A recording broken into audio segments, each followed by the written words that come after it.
Justice Y. Halilu of the Federal Capital Territory High Court has dismissed a suit challenging the legality of a Caretaker Extraordinary Convention Planning Committee, CECPC, of the All Progressive Congress. Halilu, in a judgment delivered on March 1 with a certified truth copy dated 18 March, held that the claimant woefully failed to prove allegations made against the defendants. The claimant, former chairman of the Kwara State APC, Bashir Bolariwa, had last year dragged the party and members of the CECPC to court, challenging the legality of the committee set up on June 25, 2020, as well as his removal as the Kwara State APC chairman. Bolariwa also challenged the powers of the APC National Executive Committee, NEC, to dissolve the Adams-Oshiomhole-led National Working Committee in 2020, among other issues. APC CECPC chairman Maimola Buni, John Akwanudehe, Abubakar Bello, Isiaka Bello, Stella Okucheche, Professor Tahir Maman, Ken Namani, Senator Abubakar Yusuf, Honorable Akiremi Olaide, Dr. James Lalu, and Chief David Lyon, Senator Haba Ali, Ismaila Ahmed, Abdullahi Samaro were the first to the 15 defendants, respectively, in the suit. This has finally been quashed, Tundu. Yes, and quashed in really quite emphatic terms, talking about a woeful failure to, prove the claimant's assertion. And also the judge held that the claimant seems to have misinterpreted constitutional provisions. So there's really no, it's unequivocal, this ruling. But I think what it lays to rest is something that I personally have wondered about and have disapproved of, actually. The fact that you have governors, I'm talking about Maimola Buni, I'm talking about Governor Oyetola, Governor Sani Bello, moonlighting as committee members of the CECPC. There is no way it does not constitute a distraction. There is no way it does not somehow cheats the people who voted for them to fully focus. There are only so many hours in a day, especially of late with the kind of intense wrangling that we've seen. I can't help but suspect that the people who elected them as governor have suffered in some way. But the court has ruled that there's nothing in the Constitution that prevents this. So I think going forward, it should become more of a political convention, sort of plain common sense, not to have governors in this kind of positions, especially with the way we've seen it linger. Another thing that the court ruled was that the CECPC was lawfully founded to deliver APC's national convention. That's what we all thought. And then it was extended and extended and extended. It seems as if the CECPC missed that memo. They missed the real crux of what their duties were, which is exactly why there was that really unfortunate mess that we just witnessed last week, and I think we're still going to continue to witness. Another thing that the court ruling has established is that the NWC, the National Working Committee, their members are not guaranteed by the Constitution to have a 4-year term. You can be removed before the 4 years is over, which is what happened when the chairmanship of Comrade Adams-Oshiomhole came to an end and the CECPC was installed. Dr. Bati? Okay, it would seem that with the dismissal of this suit, which the learned justice says should be consigned to the heap of judicial debris, as he put it. There is another ray of light that the March 26 convention of the APC will go forward. What are the details of this case? The details have to do with Section 183, Section 223 of the 1999 Constitution, Article 17 of the APC Constitution, and Article 13 of the APC Constitution. Now, Bashir Bolariwa, ex-vice chairman of the APC in Kwara State, had gone to the court to say, look, the Congress that was held in Kwara State that led to his removal from office was illegal, null and void. The court said no. He said the removal of the Adams-Oshiomhole National Executive Committee and the removal of Adams-Oshiomhole should be declared null and void. The court said no, in the light of Article 13 of the Constitution of the party. He said governors acting, or if to use the word, moonlighting as members of the CECPC, was something illegal. The court said no. Article 183 of the Section 183 and Section 223 of the Constitution had not been violated. So every other prayer that he brought forward with regard to the fourth to the 14th defendant could not stand. So the court dismissed it. Now, what this means, of course, is that all of these cases, this is the second suit that the court will dismiss with regard to the APC convention, will clearly indicate that the APC has a clear road to hold this convention on March 26. The ruling also validates the Buni leadership of the Extraordinary Convention Planning Committee. And to that extent, I guess the Buni camp will feel some kind of, relief. However, there are things that the APC as a party will still need to worry about. One of those things that the party needs to worry about will be its own internal democracy, so that you don't have a repeat of the Zamfara situation in terms of how the party is managing its affairs. The second issue that it also has to worry about is the fact that, look, even before the convention, some additional suits can still come up. Okay, will the judges be as kind as this particular judge has been? The third thing is that beyond legal suits and cases in court and all of that, it is very clear that the party is divided right down the middle. Over the weekend, there was a lot of talk about Asiwaju Bola Ahmed Tinubu likely to lead a faction out of the party. What was described in the reports as a plan B. So if there's a plan B that is led eventually at the last minute by someone as strong within the party as Asiwaju Bola Ahmed Tinubu, that's likely to wrong-foot the party ahead of the 2023 elections. So whether winning in court or not winning in court, the party needs to put its house in order. And unfortunately, there doesn't seem to be plenty of time for the party to be able to do that. But as I've always said, I hope that other political parties will be watching what is going on in the APC and try to learn from the somersaults, the contradictions, the ironies, the conflicts, the confusion that we are seeing within the ruling party of Nigeria. I mean, many points to look at it from. Congratulations to them. At least all is now set for them to be able to have their convention on the 26th of March, the APC. And they have, done this in the right direction. After that brouhaha with the lawyers in the first place, deciding who the counsel was to be able to represent the defenders, you've had two counsel come out to say, oh, I'm representing this. They finally pushed it forward. This is cleared. But like Dr. Abati was saying, there are still divisions in the APC. One of them, those divisions, is beginning to emerge even in the chairmanship race at the convention. What we thought before was there was an anointed person which everybody was supposed to reach a consensus around. But obviously, other aspirants for the chairmanship seat are already buying their tickets. Anyway, Alimadu Sharif pulled out over the weekend for reasons best to him. But other people have gone ahead to buy their tickets, so they're in the race. And what they're saying invariably is that the race is kept open. And I go back to the 3 or 4 governors they call the Yahoo governors. I'm sure you've had enough of that already by now. Those ones and the Buni part seem to have won this first phase of the fight.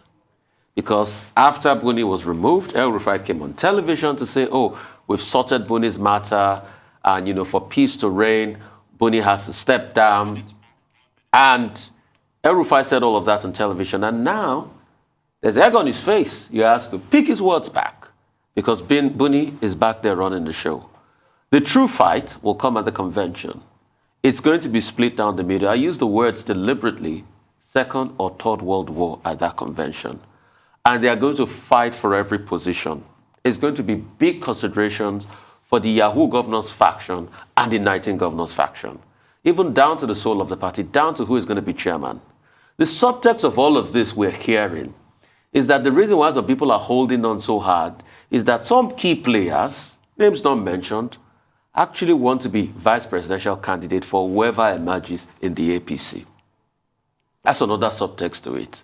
So the fight continues across all parts. The division continues across all parts. The politicking has started.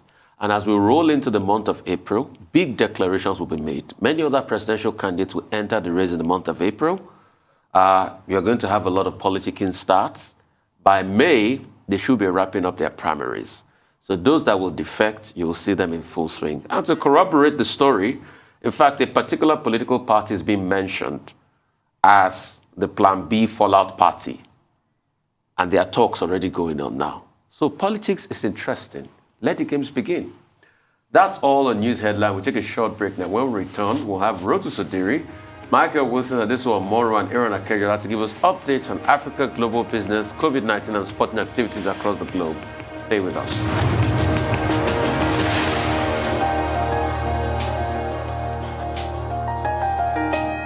Welcome back to the morning show here on Arise News. For Global Business Update, Michael Wilson joins us now from London. Good morning, Mr. Wilson. Good morning, everybody. Hong Kong slightly paring its gains this morning. Rest of stocks, actually, as far as Asia Pacific's concerned, reacting neither really up nor down. The only big news, basically, from there is that, well, there's two things. First of all, Hong Kong listed shares in Evergrande have been suspended for some reason. Not quite sure why that is. And also, mainland Chinese stocks higher. China's signalled, particularly this morning, with its one-year loan prime rate unchanged, it signalled that it's willing to help any kind of hiccups in the stock market. So equities actually have been doing reasonably well. That's a positive thought from the Chinese government there, and that's what they want to do. The IEA, International Energy Agency, is calling for a reduction in oil demand, and it's suggesting things like only driving, well, not driving on a Sunday, sharing lifts, and so on. Speed limits maybe on motorways. Saudi Aramco, meanwhile, has ramped up its investment to boost production after some very positive results. You'd expect that, basically, because that's where the oil price has been. But that really won't happen for 5 or 6 years, maybe, if that's what they decide to do. And of course, we've had our Prime Minister here in the UK, Boris Johnson, heading out to those Gulf states asking for more oil production. But that won't happen for some time. Anyway, Saudi Aramco saying that it will increase its investment. As far as the United States is concerned, stock futures fairly steady after what was been described as the S&P's best week since 2020, and that's also the Dow. Various indices acting higher than expected. Why is this? What is this thing about conflict and war that doesn't affect equities? It happened. It's happened a few years ago as well during the Bosnia conflict, for example. Equities up 33%. You have to ask the question: why is that? Why are not stock markets, particularly equities, panicking? Well, the reason is, for example, that they feel as though technicians will come to terms with less oil, and there will be more emphasis on electrical power, possibly, and more emphasis on renewables, and more infrastructure spending, without doubt. So that's the kind of thing that is keeping equity markets going. But it's worth actually asking the question: why are equities doing so in volatility elsewhere? Big recall for Volkswagen this morning. It's recalling about 250,000 Atlas and Atlas Cross Sport SUVs throughout the United States and Canada. If you remember, there were other recalls in 2020, and also the owners are being notified as to whether they need to send their vehicles back or not, or have them recalled. And the EU is reviewing its so-called farm to fork sustainable food policy as a result of what's happening with shortage in grain, shortage in fertilizers, and so on. Ministers are meeting with some degree of urgency about that. Back to the UK, and that news about P&O, those summary sackings of 800 workers, asking a lot of questions, really. Number one, about P&O management, which actually, if you look back on it, has seen a lot of resignations from senior staff who've been with the Dubai owners have been handling this, and also big questions about whether Dubai would like of New York, of the Middle East. I think a lot of people will be asking questions about that. And certainly, as far as the legality of it's concerned, there will be a government review. Boris Johnson is pushing for more nuclear energy right now. And he is saying that it's fine to have these sustainable targets, which of course he would have endorsed a few months ago. But the irony is, of course, that now we're looking at energy security. And there's more and more focus coming clear heads of industry today about that. As far as the Chancellor of the Exchequer, Rishi Sunak, the Finance Minister, is concerned, he's resisting calls for more defence spending. At the moment, spring statement coming up middle of the week, and it's expected there that he'll be talking to how money will be spent. But certainly, no, he's not into more defence spending. Most people are referring to living crisis in this country by going in that of a charity out this morning. I'll tell you about that. Really, just still particularly volatile. Will OPEC Plus rise to the challenge and start producing more? They're underproducing by about 1 million barrels a day at the moment. What they're saying about reducing demand may come into force soon, but they meet fairly soon, and we'll be hearing more about them in the days to come. That is the global view as the week begins. Right, morning. Michael, thank you so much for the global view as always. Real quickly, if Boris Johnson wants nuclear, then what is happening to the Hinkley Power deal in Somerset? How well have they been able to push that? Because obviously the world has a big energy crisis, and how does this segue into the cost of living allowance? Because the Hinkley Power deal, if it was fully running, was not going to come at a cheap cost in the first place. Well, the thing about nuclear is that it does sound like the answer, but each of these plants costs about £20 billion, and the whole sector is very, very used to overruns. So it's very, very difficult to see exactly what's going to happen about this. But nevertheless, the Prime Minister is meeting industry bosses today to talk about this.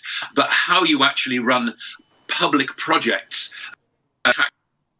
which cost that amount of money, £20 billion per plant, then, I mean, that really key.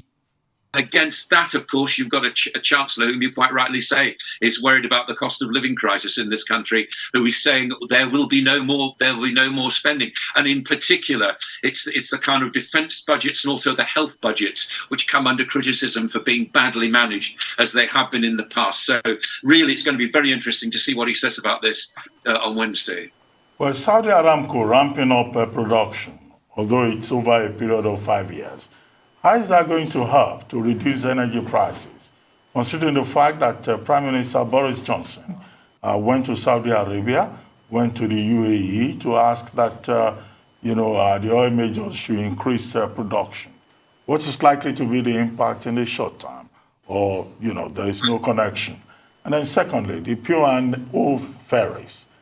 Chancellor Rishi Sunak has condemned it, saying that it was wrong, it was awful, and that government will take some steps to address that. But what steps would the government be able to take, considering the fact that the 800 workers remain sacked, and P&O ferries has resumed operations between Liverpool and Dublin, and they're saying that the decision that they took was absolutely necessary.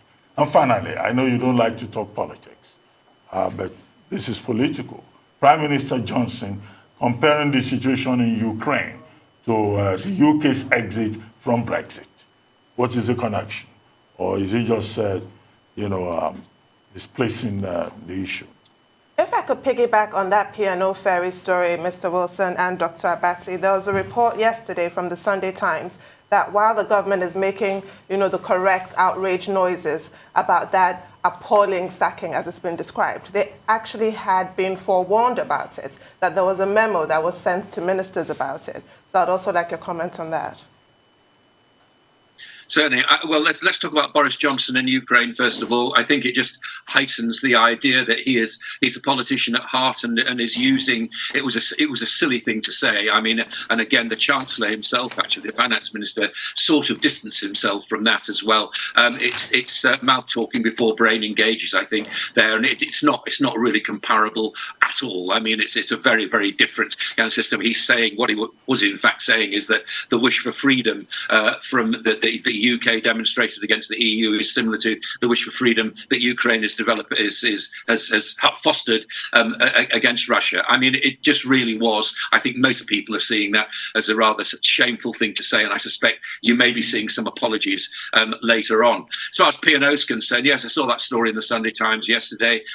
It's likely that most people knew about this. The problem with DP Port, which is the investor, the main investor behind P&O, and also the two free ports that are open at the moment, is that they have invested £2 billion into the UK economy. So they need to do that. I think that there are two separate issues here. The one, the legality of the sacking, which will be challenged. But as I said on Friday, it will take a lot of time for this to happen. And also, a lot of the employees have signed agreements not to talk about this, or else they'll find that their redundancy is actually threatened as well. So there's a lot of issues here for lawyers. I suspect that some kind of protest will be made to Dubai, but Dubai will take no notice of it because why should they? This is the way. I mean, I was at a conference, 15 years ago in Dubai when they were looking at how to disinvest from just being an oil-producing country into things like this, which they've done. I think that yes, certainly they will be subject to a legal challenge about this, but whether it'll actually happen, I just don't know. I think it'll take a long, long time. Well, thank you so much, Mr. Wilson. Now, our dependable Rota Sadiri is here to give us an African business update. Good morning, Rota. Good morning, Tunu. Good morning, Rufai. Good morning, Doctor. Yeah, we begin with oil and gas. Mr. Austin Ovuru, founding, MD, CEO of Seplat Energy PLC, says that a state of emergency needs to be declared with respect to oil production, saying that a lot of what comes out of the oil wells 80% doesn't make it to terminals because of oil theft. So this is piggybacking off what Tony Elumelu in his tweets was lamenting last week on Thursday or Friday. Other bodies, as far back as February, even last month, the month before, have been calling for a state of emergency to be declared. Why? Because if you can't produce, you can't sell, and you're making losses. Oil prices are rising. You're not taking advantage of that. Your US dollar reserves are not being impacted. So this matter of theft is very serious, and it's something that's, this day newspaper had a cover story on this saying $29 billion or so have been lost to oil theft for over the last 6 years. It's really bad. So you're getting more and more prominent figures in the oil and gas industry that are talking, and Seplat, they're an upstream company, right? So they're going to be impacted by this. You think about the Petroleum Industry Act and how they want to empower indigenous companies and whether indigenous companies can maintain assets that they buy from the take over from the international oil companies. It's a serious situation. Oviteme George has, I think, a new report out on another issue that's going on in the Niger Delta, I believe, with a leak and so on. So there's aging assets. You've got theft. You've got vandalism. It's something that definitely needs to be addressed. So he's voicing it. I think he gave an interview to an oil and gas publication where he stated this. So it's something that the government definitely needs to do. To power, which is kind of related. Minister of Power, the Ministry of Power put out a notification on Saturday, I believe it was Saturday, where they were talking about what is being done to improve power supply. So let's take a couple of, there's a summary, it was a long letter, but first of all, we'll look at some of the issues that they addressed. We've got a list of them here, where they talked about there's been gas supply issues to the Okpai power plant, which is in Delta, power plants in Calabar, and the AFAM 6 power station as well. That's AFAM 6 is in Rivers State. Also, again, because vandalism coming up again. They've mentioned vandalism. I think it was at the Okpai gas plant that's been hit, and so therefore that has impacted the amount of gas that can be generated by the Gencos in order to, get supply over there. He also mentioned, as he's talked about, I know we jumped on him about this, the water management issues at the Kainji, Jeba, and Shiroro power plants all around the Niger States area. So that's what they identified in the letter. So what the action items, take a look at the action items. They've now said that, okay, the damaged gas pipeline that has affected, I think, is the Okpai pipeline in Delta. That's been restored. So 300 megawatts should be coming from there. The Nigerian Bulk Electricity Trading PLC, they've entered into an emergency energy agreement with AGIP, which is a subsidiary of ENI.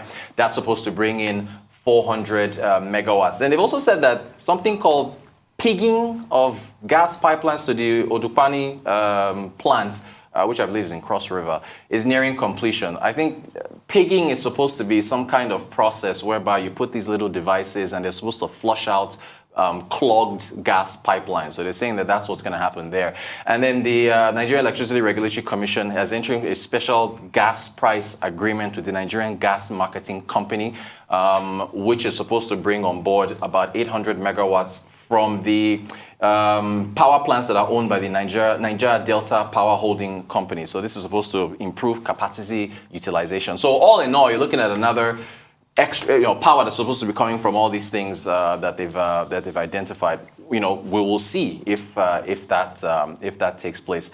To banking, so I think we've solved the issue of who put out that internal memo as to staff having to leave their offices by 5 p.m. So GTCO, holding company, former GTB, Guarantee Trust Bank, they put out this notice. In fact, this is my email. I actually screenshot the email they sent to me saying that they want to inform me that our branches will now open from 8 a.m. to 4 p.m. Monday to Friday, effective today, the 21st. Our secure, they don't give a reason. They said our secure and convenient digital banking channels are always available to you. You can still bank, blah, blah, blah.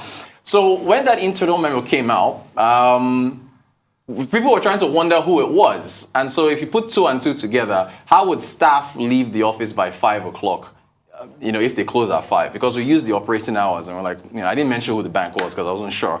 But now that this has come out, it would make sense that you would reduce your hours to 4 p.m. If you initially close at 5 p.m., allowing the staff to have 60 minutes to clear up and get out of there and then leave. And it's being associated with the diesel issues, Yeah. So lots of branches across the country. Look, there's Bodyline Gym, a big gym in Ikoyi. Number of other gyms have also. It's affecting everyone. This matter. Yeah. And then finally, the MPC, the Monetary Policy Committee, is meeting today. We will see if the benchmark interest rate is going to be reviewed. You've seen inflation climbing, although GDP is improving. Will the Monetary Policy Committee maintain its accommodative stance and leave the benchmark rates at 11.5%? We'll see what happens at 2 p.m. today. I mean, I possibly they might just, I think they'll hold. Yeah, I think they'll hold. Yeah, as always. Let me go back to it. Rotos, this is killing our economy. The oil theft? Yes. Okay. Yeah. This is killing our economy. The energy crisis, the oil theft. It's just like when you're pressing people's neck. Nigerians can't breathe. Nigerians can't breathe. And I repeat it, those in authority should please do something. Nigerians can't breathe. The diesel crisis you're saying, that last message was from a rival bank. It was not even from this bank. It was from another bank. That closes that because I spoke to a branch manager yesterday of that bank. And she told me that she's told her people, head office told her, that if you remain in the office for 501, you will buy the diesel yourself. You'll be sanctioned. And it's funny that this is happening twice in the life of this administration. You remember the last diesel crisis in 2016, 2017? Then diesel was still less than, it was about 240. But do you know, as a result of that crisis, Rotus, most radio stations in Lagos stopped doing 24 hours. In fact, there's a notice from a Northern Broadcasting. They shut down in the middle of that and they never recovered. The radio station I was part with then stopped doing 24 hours. Since that last diesel crisis, that was at the rate of 240. But now that is 850. Nigerians are breathing hard. What about hotels? Hotels? What about hotels? Facility managers, 24 hours now. They can't. Hospitals. They can't do 24 hours any longer. Yeah. And let me just, because of time, quickly. Let me come back. It all goes back to crude oil theft. You remember Austin Aburu now is saying it. Tony Lumelu was saying that of a field that's supposed to get 200,000 BPD, he's just getting 3,000 BPD. Barrels per day for our barrels per day. Yep. Look at what is happening with gas. So you can see it's gas that is affecting our energy supply. That's why when one minister opens his mouth and say the water is not high in Kanji, I'm like, don't lie to us now. What are you saying? Most of the power stations are gas fired. It's not power, it's not hydro. It's only Kanji and Shiroro that's hydro and a couple of other ones. Well, he said there's water management issues. Which water management? Which water management? That's what he so said. Those are the problems on ground. So theft is killing us. Vandalism is killing us.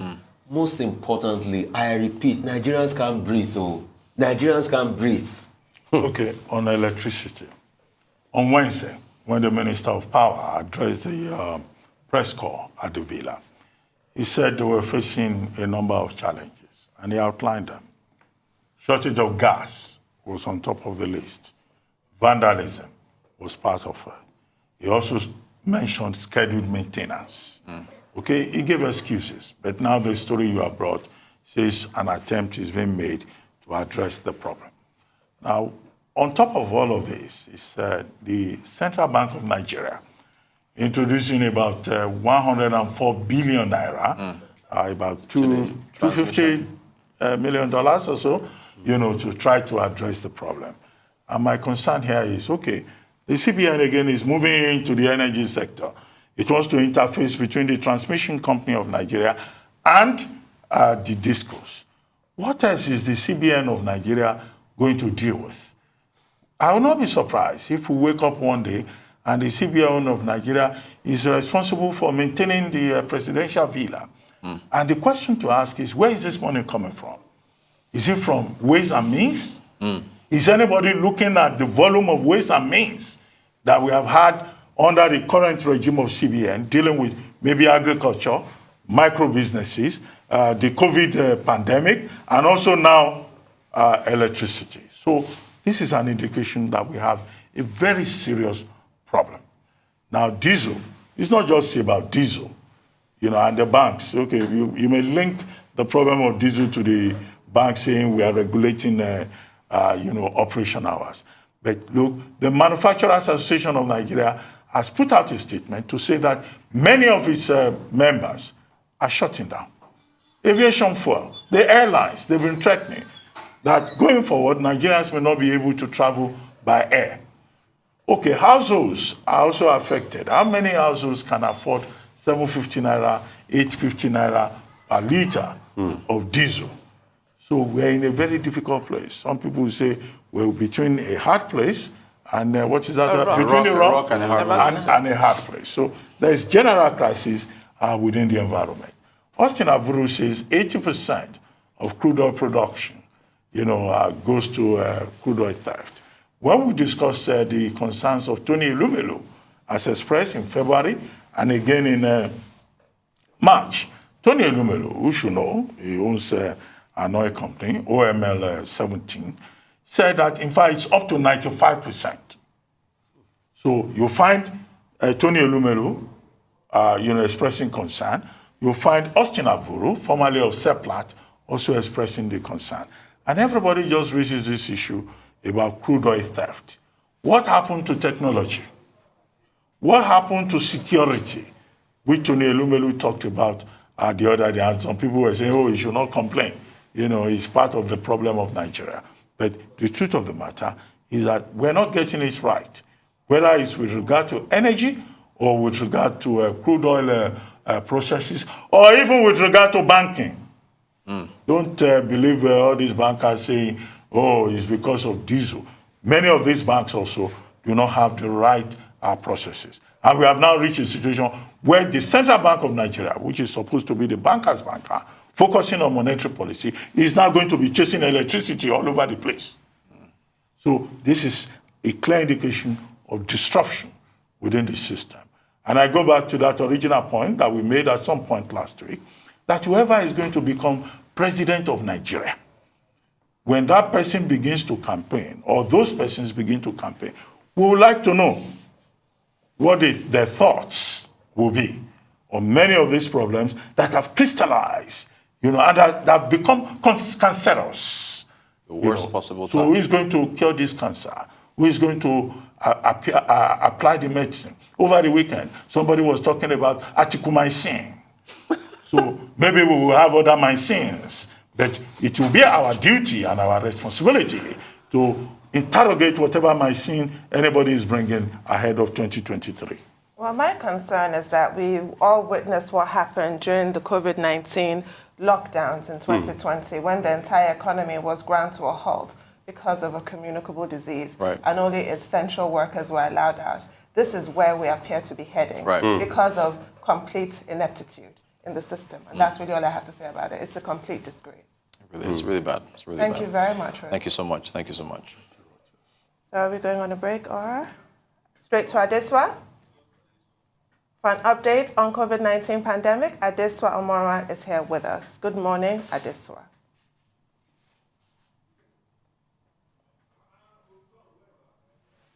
Good morning, Rufai. Morning, Adeswa. Let's take a look at the Good morning, Rufai. Well, let's talk about COVID-19. Samoa and several Pacific Island nations were among the last places to deal with a coronavirus. However, now they are struggling with the pandemic. Samoa, the South Pacific nation of about 200,000 people, had to go into a lockdown on Saturday for the first time as it battles an outbreak of the virus. A reminder that this virus is truly perhaps not done yet with the human population. Well, on a global scale, 470 million infections and at least 6 million deaths have been recorded so far, according to the Johns Hopkins University tally, which hopefully you have on your screen. 10.7 billion vaccine doses have also been administered globally. Well, we expect the NCDC, which is the Nigerian Center for Disease Control, to publish the latest infections and deaths, if any, later today, as it shifts from the daily publication to now the daily routine of publishing the infections to 3 times in a week data publication for Mondays, Wednesdays, and Fridays. But the vaccination agency in Nigeria continues to publish data on a daily basis. Well, the latest data shows that 20.1 million people, or 16.4% of the targeted eligible population. I continue to stress that because Nigeria, like some other countries, are not looking to vaccinate their entire population just yet. Well, so 16.4% of the targeted eligible population have now been partially vaccinated. That means they have received 1 dose of the available 2 regimen vaccines. It also says 10.9 million people, or 9.8%, have been fully vaccinated in Nigeria so far. On a continental basis, the World Health Organization in Africa has also been given an update on the vaccination against COVID-19. Well, to date, Africa has now fully vaccinated 15% of its adult population. You should have a graph on your screen, hopefully. Now, of the 714 million doses received so far on the continent, that is depicted in the cadet blue color. 435 million, or 61% of those, have been administered. That is depicted in the olive green color. The WHO says 15 countries are yet to reach 10% of their population fully vaccinated. Nigeria would fall in that category. As you recall, it has only vaccinated 9.4% fully, or 9.5%. Now, 21 African countries have fully vaccinated between 10% and 19% of their populations. 5 countries have fully vaccinated between 40% and 69% of their populations. And the WHO says only Mauritius and the Seychelles have surpassed 70% vaccination coverage. Well, the health body says the uptick in this vaccination was driven by mass vaccination exercises in these following countries. Nigeria tops the list, Kenya, Ethiopia, and the Democratic Republic of Congo. So something is being done. The vaccines are available and people are beginning to show up, but not as much as we'd like to see them, but they are showing up. Africa's COVID-19 uptake rose to 15% between January and February.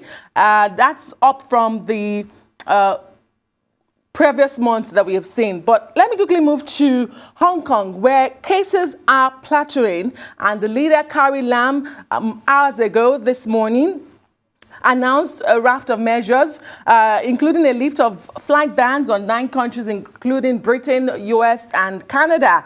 and that will be from April 1st. Carrie Lam added that fully vaccinated travelers entering the city can also quarantine for as little as 7 days in hotels, down from 14 days if they test negative for the virus on the 6th and 7th days of their quarantine.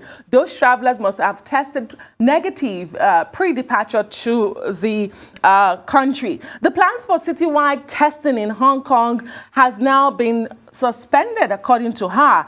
And Hong Kong reported 14,145 cases on Sunday. That's the lowest they have seen in 3 weeks. Meanwhile, in China, on Sunday, the country imposed a stay-at-home order on millions of people in the country's northeast as it battles its biggest COVID-19 outbreak in 2 years.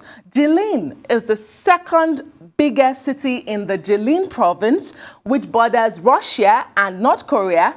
Well, 4.5 million people in that province in that city will go into lockdown from Monday night for 3 days. More than 4,000 infections were reported across China on Sunday. And of course, China, Sydney, Shanghai to be precise, Disneyland will close today. And China's most populous city, which is Shanghai, is trying to contain its biggest coronavirus flare-up in 2 years as well. Businesses in Shenzhen are allowed to open shops and offices. After a week-long closure, they will open today. Back to you guys. Okay, let's start with China. China has just recorded 2 deaths from the COVID-19, the Omicron variant, on rampage in that country. And with places like the Jilin province, which is in the northeastern part, close to Hong Kong, affected.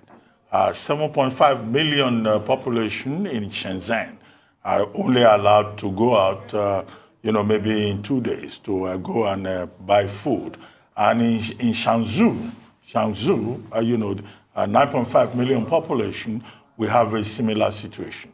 And China is insisting that it will apply the zero COVID policy, which has been severely criticized, as we have pointed out previously, within the Western media. Now, in Shenzhen, which is a tech hub for China, businesses have also been severely affected. But what we see is a determination on the part of China to make sure that even if it is just 2 deaths, it applies the strictest, policies under the zero COVID policy. However, it's interesting to see that in Hong Kong, the chief executive, Carrie Lam, is planning to suspend the compulsory testing. Persons at the beginning of the month were told that they will be tested thrice. And now they're suspending that. And the administrators of the territory are also saying that flights will now be allowed from Britain, from Canada, which had been suspended. What you find in Hong Kong, where infection rate at a point about 3 weeks ago went up to about 50,000 cases, is trying to balance survival, with the management of the Omicron pandemic. But it's not just China and Hong Kong that are affected. The whole of the Western Pacific, while other parts of the world are recording reductions, has been witnessing, a rise in the number of infections. But we'll see how it plays out as these countries try to balance the economy with the health issues that they face. As for Africa, yes, Seychelles and Mauritius are the only 2 countries with up to about 70%.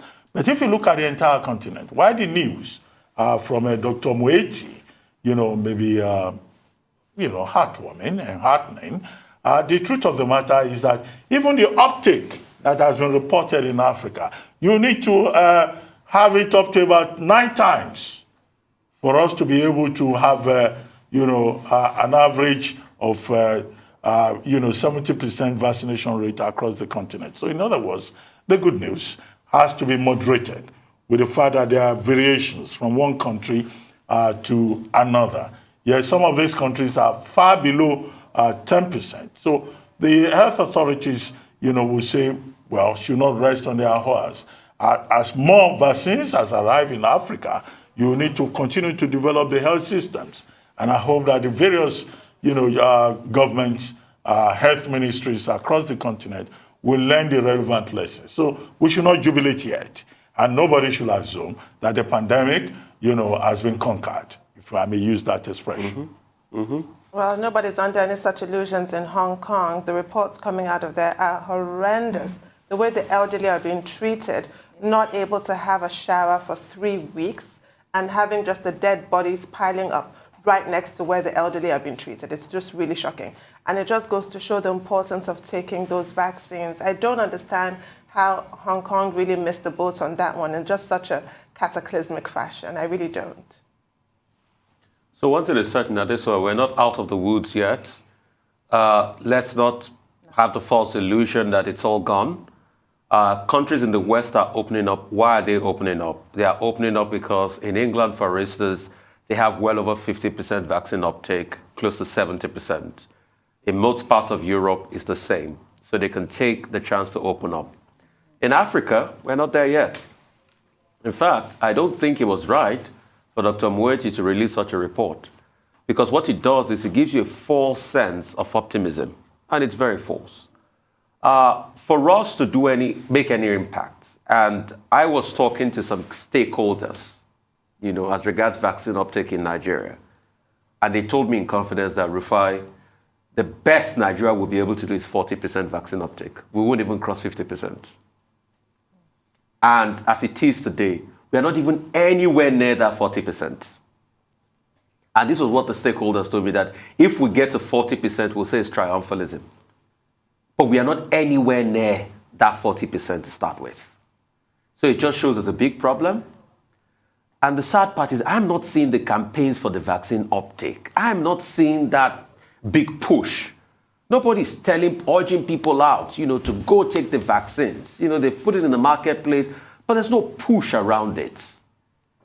Maybe if we can just have that push once more, people will come out to take it. Yes, I see them running some ads on television, but there's this sense of push that there's a push. And I'm not seeing that. And when you look at it pervasively across Africa, a lot of people feel the same way, that COVID is all over. But we should also look at Hong Kong. We should also look at stories of emergence of a mixture of Omicron and Delta variants. We are not out of the woods yet. I'll posit, and I might be wrong on this, that probably one of the things that have saved us in Africa is that we have a very small traveling population. When you look at the population of Nigerians that travel abroad, it's still small compared to the 200 million people we have. I'm not sure that our entire traveling population, Nigerians that go abroad every year, are up to 20 million or 30 million. Compared to the 200 million people we have. So probably I'll posit that might have helped a great deal in controlling and the likes, but let's not have this false sense of optimism. It is when at least we get to 40%, like some of the experts posit, that I can say, okay, maybe we've got in there. But vis-a-vis in the middle of all of this, we have vaccines that are hitting their expiry date and they are wasting away. And these things were purchased with money. So we should look inwards and start our vaccine uptake drive again. If possible, Dr. Abati has led the way, pepper soup, amala, jollof rice. Jollof rice. Incentivize the people. Yeah. If possible, and this what politicians are doing rally now. Maybe when people gather for your rally, give them food and also say there's COVID-19 vaccine. You can take it while you come from their rally. Politicians, you help us, at least save the nation with something. Crowd will come to your rally. Maybe some incentive around fuel and diesel. Yes. Might just help. Yes, that's just it. Tell. Maybe you give people fuel voucher for taking COVID-19 vaccine. As mass people come to your rally, politicians, tell them that they are taking COVID vaccine. And sure, if they come to your rally as a politician and you say there's COVID-19 vaccine, a lot of them will take if they love you. At least you can help us. They will probably ask for cash. And they will give them the money too on top. We will not call it vote buying, we'll call it COVID-19 incentive. Thank you so much, Ajeswa.